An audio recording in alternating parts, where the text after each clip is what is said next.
Huli rin sa drug bypass operation ang 3 lalaki sa Sampaloc, Maynila. Isa sa kanila na kumpiskahan pa ng kargadong baril. Tumanggi magbigay ng pahayag ang mga suspect.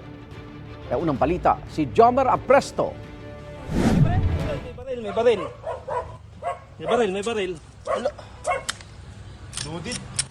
Baba mo. Kargado pa ng 7 bala ang baril na ito nang makuha ng mga otoridad mula sa lalaking yan sa Sampaloc, Maynila.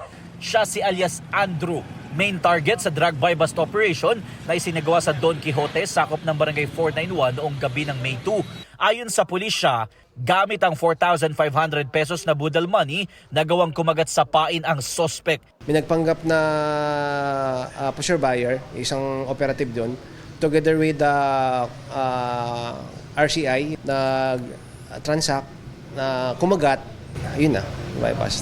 Matagal na naming minomonitor yung illegal na activity. Nakuha sa operasyon ng ilang high-grade marijuana o kush at umano'y shabu na halos 400,000 pesos ang halaga.